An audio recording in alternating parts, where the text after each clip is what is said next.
मैं सीजीएल 15 की तैयारी अपना बढ़िया तरीके से करता रहा, वीक पॉइंट्स पे मैंने काम किए और ईश्वर की कृपा से सीजीएल 15 जिसमें सबसे ज़्यादा स्टूडेंट्स बैठे थे, आई थिंक 17.5 लाख बच्चे बैठे थे, उसमें मेरी ऑल इंडिया रैंक 71 रही। मैं बड़ा खुश कि भाई जो चाहिए था वो मिल गया। अब ये खुशी ज़्यादा दिन नहीं टिकी। एक ऐसी चीज़ हुई जो आज तक नहीं थी, दैट इज़ ये एक मैथ्स के एजुकेटर थे, बाद में पता चला उनने मेरे अगेंस्ट आरटीआई लगा दी कि जॉब के साथ-साथ एक गवर्नमेंट एम्प्लॉयी कैसे यूट्यूब पे पढ़ा सकता है।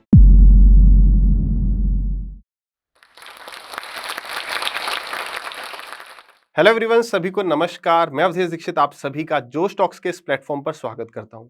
तो आज इस प्लेटफॉर्म के माध्यम से मैं आपको अपनी कंप्लीट जर्नी बता रहा हूँ कि कैसे एक एवरेज स्टूडेंट ने दो गवर्नमेंट जॉब हासिल करी, एक इनकम टैक्स इंस्पेक्टर की और दूसरी एक्साइज इंस्पेक्टर की, जिसको अब जीएसटी इंस्पेक्टर कहते हैं।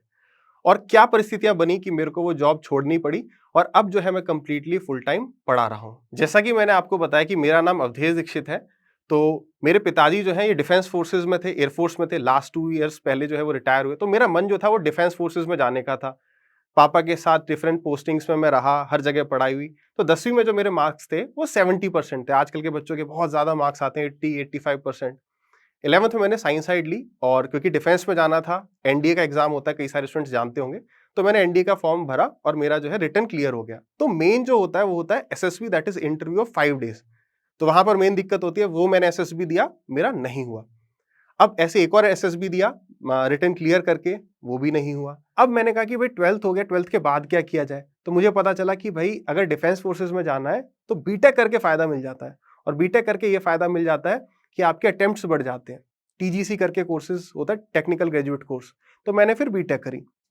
बीटेक में भी मेरे पास एक अटेम्प्ट स्टार्टिंग के फर्स्ट ईयर में एनडीए का बचा हुआ था, वो दिया। उसमें फिर last day conference out. But during BTech भी मैं प्रिपेयर कर रहा था कि कैसे जो है और बेटर तरीके से मैं परफॉर्म कर सकूं। अब आगे के जो मेरे एग्जाम है, दैट इज सीडीएस एंड एफकेट, वो भी डिफेंस वाले एग्जाम है, बस वो ग्रेजुएशन के बाद है।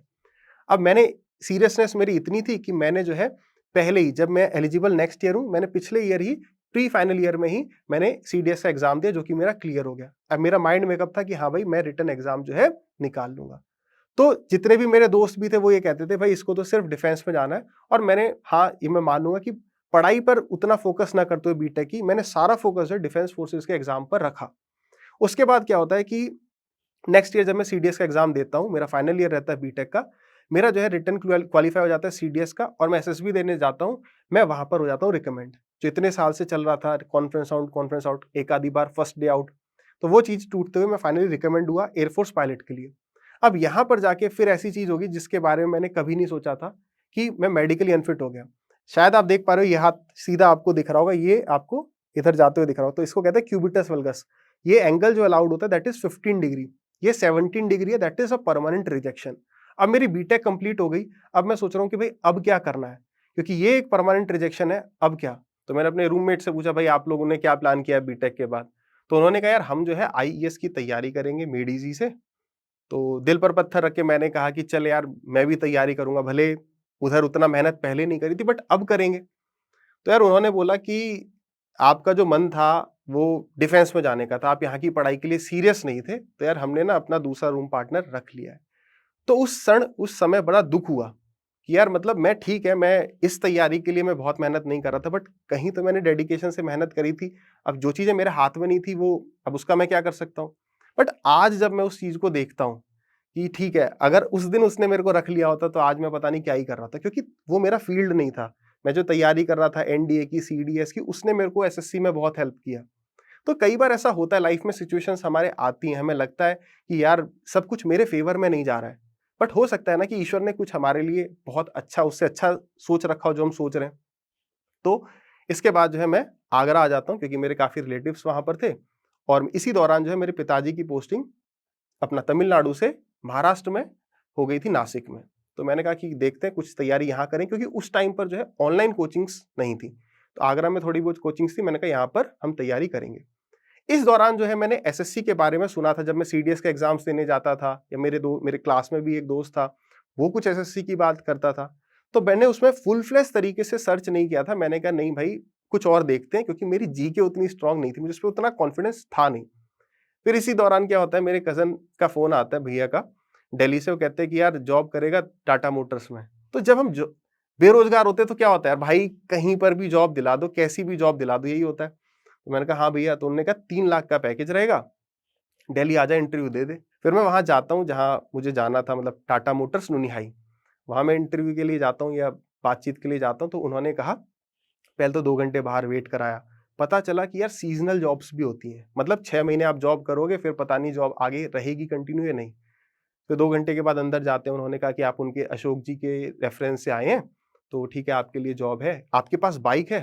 मैंने कहा नहीं सर। अब मैं बड़ा डाउट में, मैंने कहा बाइक क्यों पूछ रहे हैं? बाइक चलाने आती है? मैंने कहा नहीं। मैंने कहा सर जॉब क्या है? अब मैं क्यूरियोसिटी में पूछ रहा हूँ जॉब क्या है? वो कहते हैं सेल्स का काम है। तो बीटेक में बहुत ज़्यादा तो कुछ नहीं सीखा था, बट ये पता था कि यार सेल्स बढ़िया नहीं है, अपने को टेक्निकल लाइन में जाना है।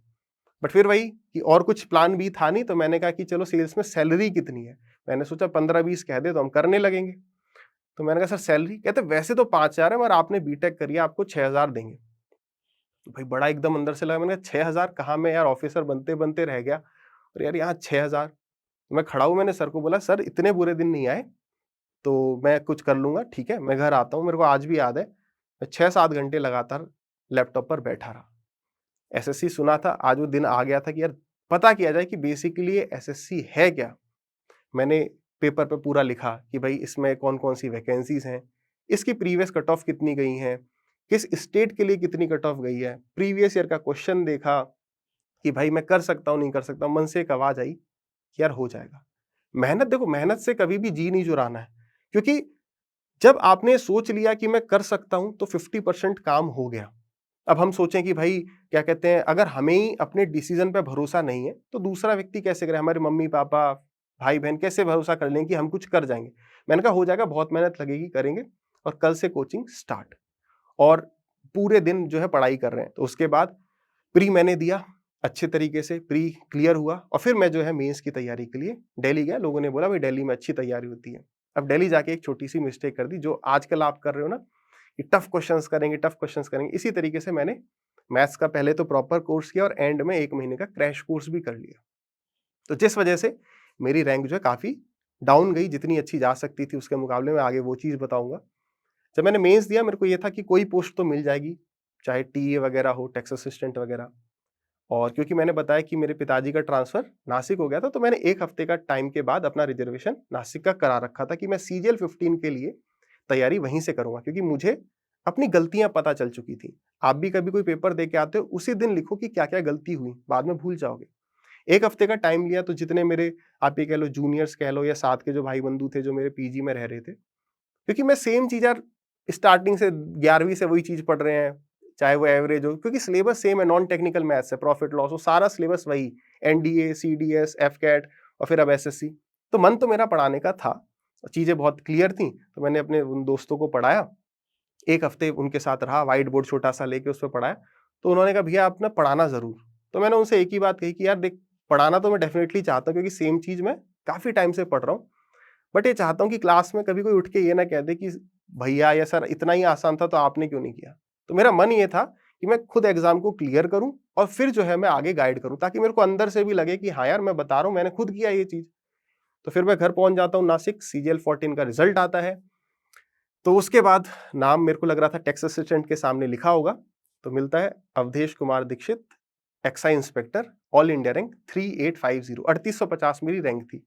तो मेरे को पता था, वो क्रैश कोर्स वगैरह के चक्कर में मैंने बेसिक्स पे ध्यान दिया नहीं, और एग्जाम में क्या था, जो सवाल आते भी थे, देखे हुए थे, वो मैं कर नहीं पाया, क्योंकि एंड में क्या प्रैक्टिस किए, टफ क्वेश्चंस। तो मुझे पता था यार कहाँ काम करना है। शरीर एकदम ठंडा पड़ गया कि भाई, मतलब वो जो खुशी होती है ना, उससे पहले ये होता है कि मैं सबको कॉल करके बताऊंगा, इसको जो जिनसे थोड़ा सा द्वेष वगैरह है उसको बताऊंगा कि देख आज ही हो गया। उसके बाद जब हो जाता है, कोई आपको सक्सेस मिल जाती है, तो एकदम शांति की, ठीक है यार, खुश रहो, रहने दो। फिर बट जो मैंने सही डिसीजन लिया वो ये था कि मैंने वो खुशी बहुत ज़्यादा नहीं बनाई कि चलो अब तो हो गया, क्योंकि मुझे ये पता था कि 3850 रैंक से मुझे साउथ रीजन मिलेगा। मैं सीजीएल 15 की तैयारी अपना बढ़िया तरीके से करता रहा, वीक पॉइंट्स पे मैंने काम किए, और ईश्वर की कृपा से सीजीएल 15, जिसमें सबसे ज़्यादा स्टूडेंट्स बैठे थे, आई थिंक 17.5 लाख बच्चे बैठे थे, उसमें मेरी ऑल इंडिया रैंक 71 रही आफ्टर इंटरव्यू। इंटरव्यू से पहले 53 थी। तो उसके बाद एक कॉन्फिडेंस आया कि मैंने कहा चलो यार, जो चीज़ करनी थी वो हो गई। इतनी रैंक के बाद, मतलब 71 रैंक सीधे 3850 से। उसका रीज़न क्या रहा? कि बेसिक्स पर काम किया, फालतू के सवाल नहीं करे, प्रीवियस ईयर पे फोकस किया। तो इस वजह से जो है सारी चीजें फेवर में रही और मैंने जो प्लान किया था दैट वाज कि मैं ये अपना अहमदाबाद यानी कि गुजरात रीजन में फाइनल इनकम टैक्स इंस्पेक्टर की पोस्ट ले लूं, ये मेरा मन था। मतलब मेरी रैंक आ चुकी थी सीजीएल 15 की बिफोर ज्वाइनिंग ऑफ सीजीएल 14। तो 2016 में मैं एक्साइज इंस्पेक्टर की पोस्ट पर बैंगलोर ज्वाइन कर लेता हूं। उससे पहले मैं बड़ा खुश हूं कि भाई 1 साल यहाँ पर एंजॉय करना है, फिर 15 की अपनी ज्वाइनिंग होगी, इनकम टैक्स इंस्पेक्टर गुजरात लेंगे, तो ये रैंक बढ़िया थी। तो यहाँ पर भी फिर से एक ट्रेजेडी हो जाती है। 1 साल में पूरा एंजॉय करता हूँ वहां पर, ठीक है, छोटे मोटे जो अपने सपने होते हैं वो किए पूरे, फिर जो है घुमा फिरी करी, पेरेंट्स के लिए थोड़े गिफ्ट्स वगैरह, और उसके बाद जो है सीजीएल 15 का स्टेट एलोकेशन आ जाता है फॉर्म।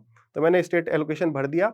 मेरी इनकम टैक्स में रैंक थी 42 और मुझे चाहिए था गुजरात, जहां पे आई थिंक 18 वैकेंसीज थी, जयपुर में कुछ 16 वगैरह थी, और या गुजरात में 28 रही। टोटल जो वैकेंसीज थी वो 48 थी, गुजरात, राजस्थान और दिल्ली और चंडीगढ़। तो ये 4 मैंने प्रेफरेंस भरी, उसमें मेरा होना ही होना था। उसके बाद मैंने सारी 5, 6, 7, 8 करके वैकेंसीज भर दी। अब होता क्या है कि मुझे मिल जाता है income tax inspector Gujarat, Ahmedabad. Basically city का नाम लिखा होता है, वो जो स्टेट एलोकेशन फॉर्म होता है। मैं बड़ा खुश कि भाई जो चाहिए था वो मिल गया। अब ये खुशी ज्यादा दिन नहीं टिकी। एक ऐसी चीज हुई जो आज तक नहीं थी, दैट इज कि गुजरात कैडर ने वैकेंसीज विड्रॉ कर ली। तो 71 रैंक लाकर भी यार जब फिर वहीं फंस गए जहां पर 3850 रैंक लेके आए थे, तो उस दिन यार बड़ा दुख हुआ कि क्योंकि एक माइंडसेट के साथ मैं आया था बैंगलोर कि अब यहाँ पे कुछ टाइम रहना है, फिर जो है मैं गुजरात लेना चाहूँ, क्योंकि तो इतनी अच्छी अगर रैंक लाए तो डेफिनेटली चाहेंगे कि हमें अपनी चॉइस के हिसाब से चीजें मिल जाएं। अब हुआ क्या यार, प्लान यही था क्योंकि टीचिंग का मन पहले से ही था, तो मेरा मन ये था कि भाई अपना अच्छे तरीके से काम करेंगे, Monday to Friday, Saturday Sunday आराम से पढ़ाएंगे। ये स्टार्टिंग से मेरा प्लान था। मैंने बैंगलोर में कोशिश करी पढ़ाने की, बट वहां पर जो है उस टाइम पर तो एटलीस्ट एसएससी का क्रेज बिल्कुल नहीं था। फिर मैंने कहा भाई अब यहाँ से कैसे निकला जाए, कहाँ पढ़ाया जाए। तो पता है मैंने सोचा कि मैं बैंगलोर से आगरा जाके पढ़ाऊंगा। अब कई कहेंगे सर बैंगलोर से आगरा जाओगे कैसे, वीकेंड पर मैंने सोचा कि क्लास ले सकते हैं, मंडे टू फ्राइडे तो हम जॉब में हैं, तो दिल्ली क्यों नहीं। तो दिल्ली न जाने का रीजन ये था कि मेरी अभी प्रोबेशन स्टार्ट हुई थी। मैंने एक्साइज डिपार्टमेंट से इनकम टैक्स डिपार्टमेंट में स्विच किया और अभी 2 साल का फिर से प्रोबेशन स्टार्ट होगा। हर एक डिपार्टमेंट में 2 साल का प्रोबेशन पीरियड रहता है, जिसमें कहते हैं कि अगर आपने कोई गलती करी तो आपको जॉब से टर्मिनेट किया जा सकता है। तो दिल्ली न पढ़ाने का पर्पस बस यही था कि वहां पर जो जैसे पैरामाउंट कोचिंग्स थी उस वक्त बहुत वेल नोन, तो वहां हर जगह कैमरे हैं और बाई चांस चीजें अच्छे से चलती हैं तो आरटीई वगैरह लगा दी जाती है, जिससे जॉब पर दिक्कत आ सकती है। तो मेरा बिल्कुल प्लान था जो जॉब इतनी मेहनत से ली है वो कैसे भी न जाए। तो फिर मैंने प्लान किया कि भाई देखो ठीक है, थोड़ी मेहनत ज्यादा लगेगी, तो मैं दिल्ली आऊंगा, दिल्ली से फिर आगरा आके, क्योंकि आगरा मेरा होम टाउन है, वहां पर मैं पढ़ाऊंगा। तो अब आप ये देख रहे हो कि आज मैं भी खुद इस बात को सोच के बड़ा ही मतलब अपने आप पे प्राउड होता है कि मैं ये चीज कर पाया और पता नहीं कैसे किया। 6 महीने मैं फ्राइडे को शाम को 5 बजे ऑफिस से निकल रहा हूँ, ऑफिस में बता नहीं रहा हूँ, ऑफिस में कह रहा हूँ मैं मैसूर जा रहा हूँ क्योंकि मेरी फैमिली वहां पर है और पापा की केवल मम्मी और सिस्टर वहां पर है। पापा की हार्ड एरिया में पोस्टिंग आई हुई है, तो मुझे वहां हर वीकेंड जाना है। उसके लिए जो है मैं बाकी जो वीकडेज है उस पर जो काम मेरा पेंडिंग बचेगा वो कर दूंगा। अब मैं 5 बजे निकल रहा हूँ और फ्लाइट होगी कोई 8-10 बजे, 10 बजे के आसपास, क्योंकि 5 बजे से एयरपोर्ट वाली जो बस है बैंगलोर में वो 3 घंटे तक ले लेती है ट्रैफिक की वजह से। तो मैं 10 बजे पहुंच रहा हूँ एयरपोर्ट, दिल्ली पहुंच रहा हूँ रात में 1 बजे सैटरडे को। फिर वहां से मैं आ रहा हूँ रेलवे स्टेशन, सुबह 5:15 बजे पंजाब मेल है जो कि मुझे उतारेगी 9:30-10 बजे आगरा कैंट। वहां से मैं आऊंगा मौसी जी के यहाँ, फिर वहां से मैं जाऊंगा पढ़ाने। और पढ़ाने का ऐसा करा था कि जो एक सर थे उनका एक पूरा सेटअप था, तो उन्होंने कहा कैसे क्या, तो मैंने उनको 25% ऑफ द फीस स्टूडेंट्स की दी और सारा सेटअप मुझे मिला। उनके लिए विन विन सिचुएशन थी, सैटरडे संडे उनका ऑफ है। तो ये मेरा प्लान था। सैटरडे को पढ़ाया, संडे को पढ़ाया, संडे को फिर मैं निकल रहा हूँ, फिर रात में पहुंच रहा हूँ बैंगलोर। कभी कभी तो सस्ती फ्लाइट सुबह है तो सुबह पहुंच रहे हैं, 8 बजे हम बैंगलोर एयरपोर्ट है और 10 बजे ऑफिस पहुंच रहे हैं। तो चीजें ऐसी रहीं। बट आज मैं जहां पहुंच पाया ना, ये इसी सब की वजह से था। पहले जो मैंने कहा कि 50% चीज तो हमारी वहीं पर होगी जहां हमने सोच लिया कि यार कर लेंगे, हो जाएगा। तो पेरेंट्स की तरफ से तो पूरा सपोर्ट था, लेकिन जो मेरे साथ के कलीग्स थे वो कहते यार तू तो पागल हो गया, क्यों ऐसे कर रहा है, ऐसे कैसे कर लेगा, कुछ होगा। फिर उसके बाद जो रिलेटिव्स थे, मैं यहाँ पर आता था, वो कहते बेवकूफी कर रहे हो तुम, इतनी अच्छी जॉब है, आराम से बैठ के तुम्हें जॉब नहीं करी जा रही। बट आज की सिचुएशन फिर वही कि आज मैं जिस तरीके से स्टेबल हो पाया हूं, मैं अपनी पूरी फैमिली, मैं, मेरी वाइफ, मेरी बिटिया, मेरे मम्मी पापा, हम सब साथ में वेल सेटल्ड हैं आगरा में कि ठीक है सब साथ रहेंगे। तो समटाइम्स आपको वो डिसीजंस लेने हैं जो आपको दिख रहे हैं कि हाँ भाई इससे ये हो पाएगा। फिर वही कि हम अपने ऊपर भरोसा नहीं करेंगे तो कौन करेगा? तो था हेक्टिक, उस चीज़ ने मेरे को बहुत सिखाया। पूरी महीने की जो है मेरी इनकम उसी में चली जाती थी, कोई दिक्कत नहीं थी। मम्मी-पापा ने कहा चल ठीक है कर ले। मैंने भी ये सोचा कि ज़्यादा से ज़्यादा क्या होगा, ये सोच लेंगे 1 साल बाद जॉब लगी। और यूट्यूब पर एक वीडियो है, आपको टाइम मिले ज़रूर देखना, खत के नाम से। तो उसकी पूरी लाइन तो मुझे नहीं पता है, बट एक लाइन जो है जिस पर मैं आज भी जीता हूँ और जिस वजह से मैंने उस दिन डिसीजन लिया था कि भाई मैं पढ़ाने जाऊँगा, फ्रॉम बैंगलोर टू आगरा कर सकता हूँ, दैट इज़ कि कुछ किए बिना पछताने से कहीं बेहतर है करके पछताना। कुछ ना भी मिला तो तजुर्बा मिलेगा। अरे नहीं होगा तो क्या होगा? कुछ तो सीखूँगा। भाई बच्चों को बताऊँगा अपने कि भाई हमने ऐसे-ऐसे ये काम किया था। तो मैं 6 महीने जो है इसको जैसे-तैसे कर पाया और उसके बाद जो है 6-7 महीने मैंने ऑफलाइन पढ़ाया और 2018 में हो जाती है शादी। अब क्या किया जाए भाई? तो अब जो है मैंने प्लान किया कि मैं यूट्यूब पर पढ़ाऊँ ताकि 5-10 हज़ार सब्सक्राइबर्स हो जाएँगे, उसके बाद मैं आगरा जाकर फुल फ्लेज तरीके से पढ़ाऊँगा। तो मैंने चैनल का नाम रखा दीक्षित सर। अब उसके पीछे भी रीज़न ये था कि मेरे कोई भी जो टीचर रहे डिफरेंट स्कूल्स में, वो मेरे नाम की स्पेलिंग कभी सही नहीं लिख पाए। अवधेश, अवधेश में भी कई-कई स्पेलिंग्स। तो मैंने थोड़ा जो सर्च किया मुझे पता चला कि नाम ईज़ी रखा जाए चैनल का। तो फिर जो है नाम रख लिया दीक्षित सर, कि दोस्त भी मेरे को कई दीक्षित-दीक्षित बुलाते थे। तो फिर उसके बाद मैंने वैसे ही पढ़ा है बेसिक से एकदम टाइप बाय टाइप, एकदम बेसिक्स की क्लैरिटी, क्योंकि बेसिक से ही मेन सिलेक्शन होता है, ये मैं अपनी 3850 से 71 की जर्नी में जान चुका था कि मुश्किल अगर सवाल आएँगे भी तो बेसिक से हो जाएँगे। और हमें पहले फोकस वहाँ करना है कि क्या हर बार आ रहा है। अधिकतर बच्चे कहाँ भागते हैं कि क्या आ सकता है? क्या जो आ रहा है वो आपको अच्छे से आता है? तो फिर जो है बच्चों का बहुत-बहुत अच्छा रिस्पॉन्स मिला और आई थिंक 5-6 महीने में ही 50-60 हज़ार सब्सक्राइबर्स हो चुके थे। अब वो जो मैंने आपको पहले बताया था कि आरटीआई लगने का मेरे को खतरा था, वो खतरा हो गया पूरा। मेरे अगेंस्ट आरटीआई लगी, वो एक मैथ्स के एजुकेटर हैं, उन्होंने लगाई, बाद में पता चला। तो अभी मैं देखता हूँ कि कई सारे लोग जो पढ़ा रहे हैं या गाइड कर रहे हैं यूट्यूब पे, उनको डिपार्टमेंट बड़ा सपोर्ट कर रहा है उनका। बट मेरी लक थोड़ी सही नहीं थी कि मेरे को जो है सपोर्ट थोड़ा कम मिला। आरटीआई लगी तो मेरे को थोड़ा-सा ह्यूमिलिएट टाइप कर दिया कि क्यों पढ़ा रहे हो, आपने परमिशन ली। प्रिंसिपल चीफ कमिश्नर के ऑफिस में बुलाया गया, 2-3 घंटे बिठाया। तो पता नहीं क्यों थोड़ा सपोर्ट कम किया। तो मैंने कहा हाँ ठीक है, मैं नहीं पढ़ाऊँगा या कम पढ़ाऊँगा। वैसे भी ऑफ़िस आवर्स में मैं पढ़ा ही नहीं रहा था। अलग से पढ़ा रहा था, बट फिर भी उन्होंने कहा, फिर मैंने पूरा अपनी 40-50 जो वीडियोज़ थी उन सब का उन्होंने मेरे से डाटा माँगा कि आपने कितने घंटे पढ़ाया है, क्या अर्निंग रही? जबकि मैंने एडवर्टाइज़मेंट चालू ही नहीं कर रखा था चैनल पर। तो जैसे-तैसे करके अपना 2019 आया, मेरी प्रोबेशन खत्म ही होने वाली थी। लेकिन मेरे जो एडिशनल कमिश्नर सर थे, वो बड़ी ही मतलब हेल्पफुल थे। उन्हें मेरी सारी कहानी पता थी कि मेरा कैसे-कैसे मन है। उन्होंने हेल्प किया। फिर जैसे ही प्रोबेशन पूरा हुआ, मैंने सर को कहा कि सर मेरे को 2-3 महीने की आप छुट्टी दो। अब मैं आगरा जाके फुल फ्लेज तरीके से पढ़ाना चाहता हूँ। उसमें बीच में ये भी हुआ कि मेरे को अनअकैडमी की तरफ से भी सेम टाइम पर आप सोचिए ऑफर आ गया कि भई आप हमारे साथ भी कोलैबोरेट कर सकते हैं। तो मैंने कहा कि भई अब यहाँ से चलते हैं लीव विदाउट पे, अगर आगे मिल गया तो वेल एंड गुड है। अब मैं आगरा आ जाता हूँ 2019 में और 2019 में मेरी बिटिया भी हो गई थी। अब मैंने पढ़ाना शुरू किया, अनअकैडमी पे भी मैं पढ़ा रहा हूँ, यूट्यूब पे भी पढ़ा रहा हूँ और जैसे ही 2-3 महीने का वो टाइम खत्म हुआ, अब मेरे पास फिर लेटर आना चालू ऊपर से, एडिशनल कमिश्नर सर के भी ऊपर से पीसीआईटी की तरफ से कि भाई अब क्या हो रहा है, क्यों नहीं आ रहे हो? तो मैंने 2-4 बहाने बनाए, फिर उन्होंने कहा हम डिसिप्लिनरी एक्शन लेंगे। फिर मैंने रिप्लाई अपने तरीके से कहा कि ड्यू टू सम सर्कमस्टेंसेस मैं आ नहीं सकता हूँ। ठीक है, फिर 6-8 महीने बाद फिर ऐसे धीरे-धीरे जो है ये सिलसिला आगे बढ़ता रहा और इस दौरान जो है मैंने कई सारी कंपनीज़ पे पढ़ाया। जैसे एडटेक कंपनीज़ पे भी आपको पता है स्टेबिलिटी उतनी नहीं है, किसी भी वजह से, तो कई बार अच्छे ऑफर्स भी मिल जाते हैं। तो मैंने अनअकैडमी छोड़ा 3.5-4 साल के बाद, फिर मैं गया अपना ये बायजूस पर, फिर वहाँ पर कुछ टाइम, फिर अड्डा 247 से आया, फिर वहाँ पर। तो ये तीनों कंपनीज़ अनअकैडमी, बायजूस, अड्डा 247, इन तीनों पर मैं वर्क फ्रॉम होम अपना आगरा से ही क्लासेस ले रहा था। तो मैं स्पाउस ग्राउंड पर भी एप्लीकेशन लगा चुका था क्योंकि जो मेरी वाइफ है वो गवर्नमेंट टीचर है, यूपी गवर्नमेंट में। तो उसमें भी अभी तक कोई प्रोग्रेस नहीं थी। 2 डेढ़ साल शादी को जॉब के बाद और उसके बाद 2 साल अभी, 2-3 साल तो कोई प्रोग्रेस नहीं हुई। फिर कुछ टाइम बाद मेरे को ये पता चलता है कि एक मेरे सीनियर हैं, उनको टर्मिनेट कर दिया है और टर्मिनेट करने का रीज़न ये था कि उनकी मतलब उन्होंने क्वार्टर ले रखा था बैंगलोर में और वो जो है जयपुर आ गए थे। उनकी वाइफ जो है आई थिंक एक्साइज इंस्पेक्टर थी। तो वो आ गए थे और उन्होंने रिप्लाई नहीं किया था। तो अब जो है अब मैंने सोचा कि यार अब कहीं हमारे साथ भी सेम स्थिति ना हो जाए। तो उस टाइम पर जो है मैं आई थिंक अड्डा 247 पर पढ़ा रहा था।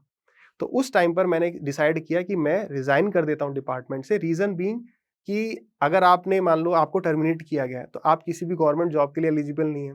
आप कोई भी प्रधान वगैरह किसी भी टाइप के इलेक्शन में भी फाइट नहीं कर सकते।